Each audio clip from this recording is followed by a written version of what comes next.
Bonjour Chih-Chien, bienvenue à la Galerie. Je m'appelle Pierre-François Ouellette. Vous êtes donc ici à Montréal dans la galerie qui porte mon nom, Pierre-François Ouellette Art Contemporain. Et ça fait déjà plus d'une décennie que Chih-Chien et moi on travaille ensemble.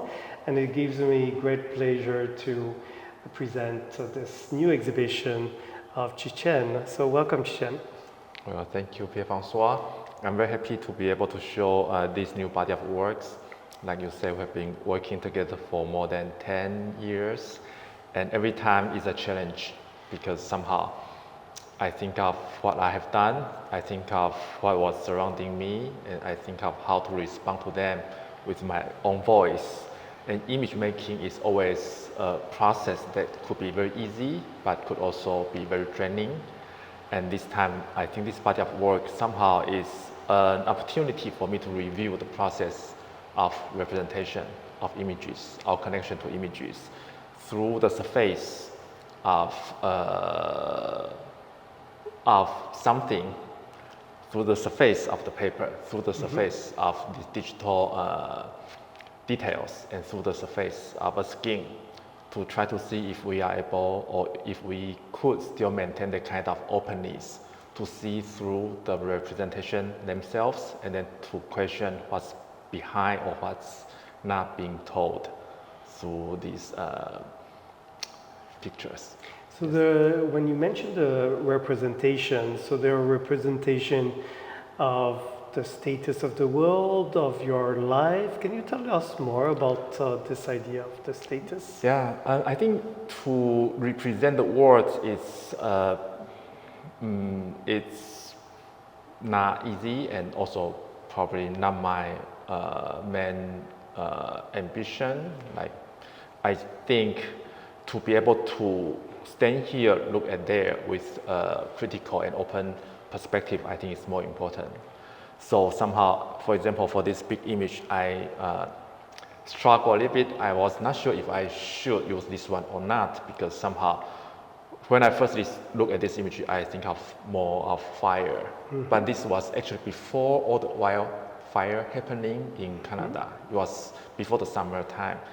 I thought of fire, I thought of this potential of falling light coming from the sky. And then it's a very abstract sense of a kind of energy and also almost fairy tale. But then I think an image can, because it somehow is a little bit abstracted, that it has the potential to refer to something else. So it is this kind of possibilities I think is interesting, but also is it's heavy. Like, it's potentially it can become something that maybe we are not. I don't think if I can spend much time to look and to discuss. Yeah. So anyway, I feel I was struggling a little bit to think: do I show this imagery almost make people think of fire or not? And then, but because of the abstraction, I think it's valuable. It's valid that we can think, and also we can try to interpret, try to see what it is. Yes. And then this process of wondering, I think, is a very important exchange between the work and the viewer. So that brings me to the question of the titles. For example, the work behind us is entitled Fresh Wound. Yes. Can you tell us a little bit more about this piece? It's actually funny. I think I told you a little bit, because this is the hand of my son, Xiaohe. So I took the pictures, and then later I told him that I'm including this picture in the show, and then the title of the work is called Wounded Hand. And then he looked at me, he said, "Wound? This is not wound, this is a blister." And then he looked at me, he said, "You are too soft." And that's something for me, I was surprised, because what I see is the surface, right? What I see is the potential pain, and what's also the skin, what's under the skin.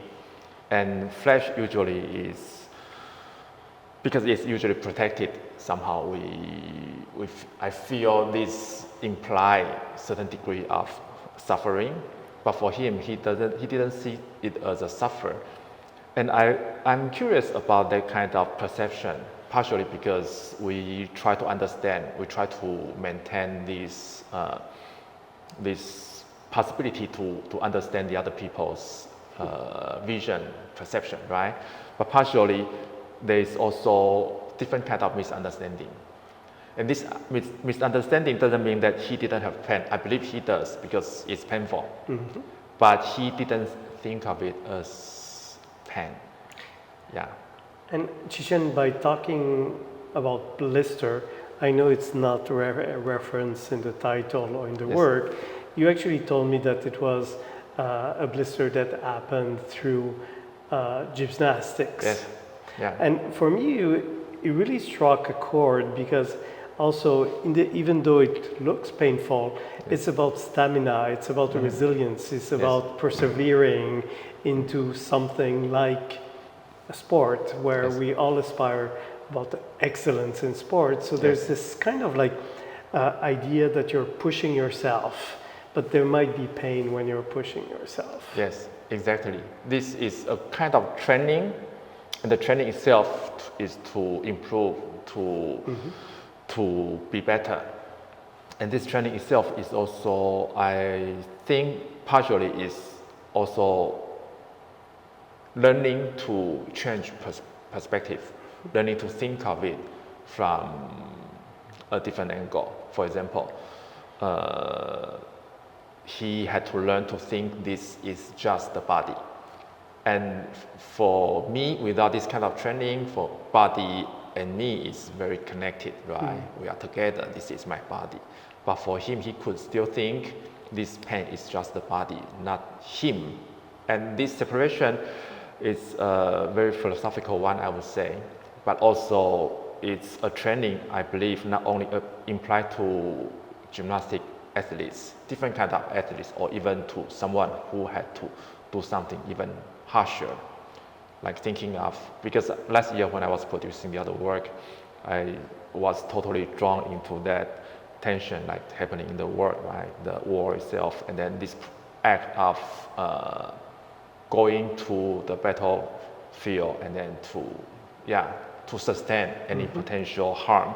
This is something that very hard to imagine from a distance, how we can, by changing our perception of reality, that we can continue to move according to certain goal or some kind of responsibility. Yeah. Your work in the exhibition also includes a video entitled Pinkland.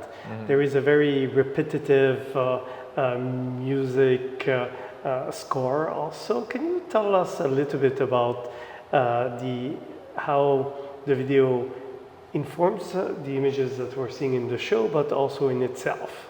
Yes. So the video clip actually was recorded much earlier, but I remember it vividly because it was a very simple action. A little bit like my photograph, I tend to observe, right? I see things, and then if something suddenly have some kind of magic or something shit like that, you remember the moment. I remember that day when I was walking into that space and then standing at the door looking at this Piotr.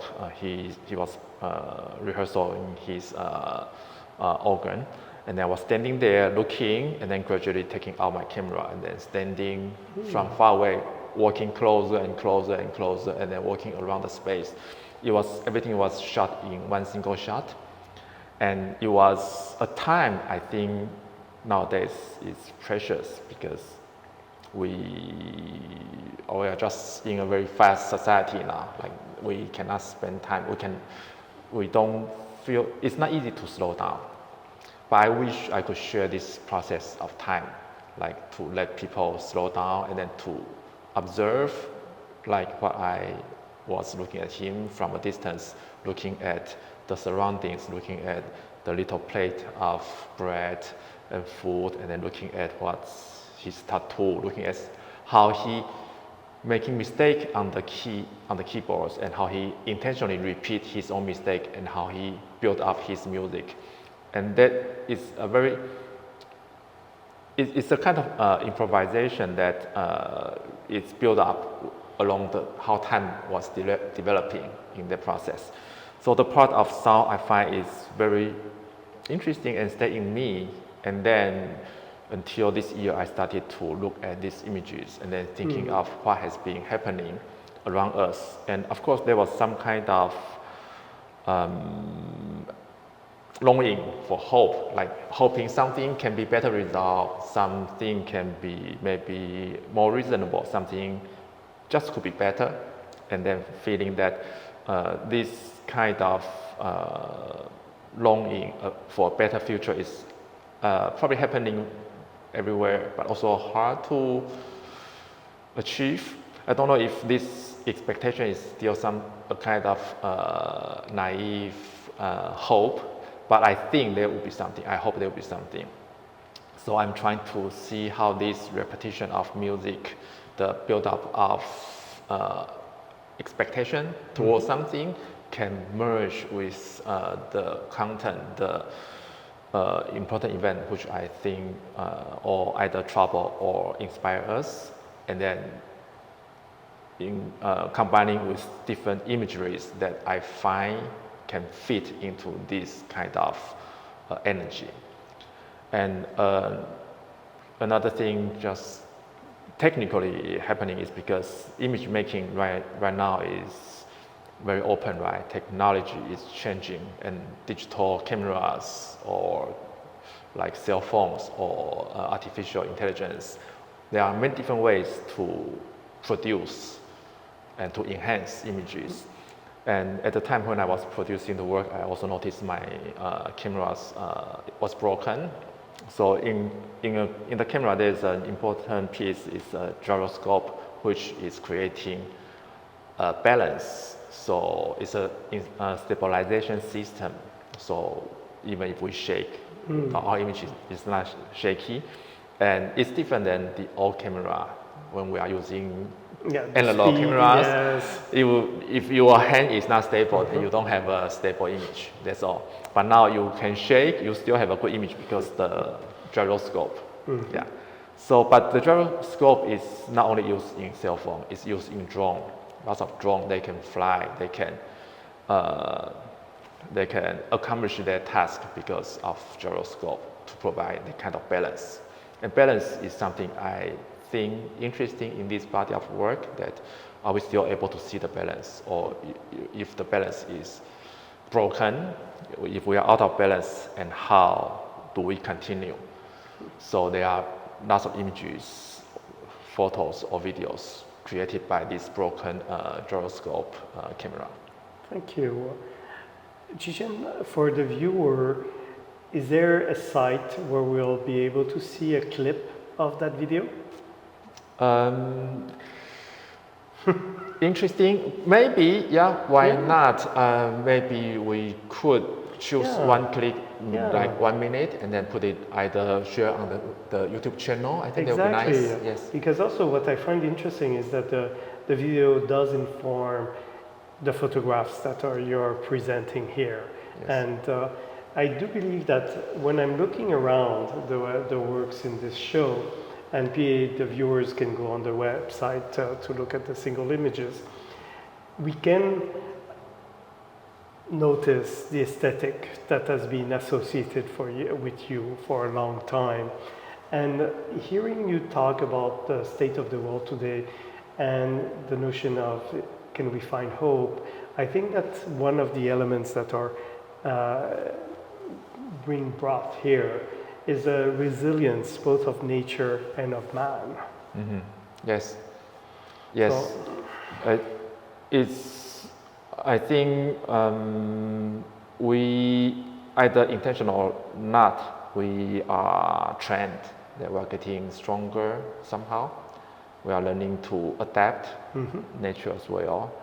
And we of course we consume different resources. Yeah.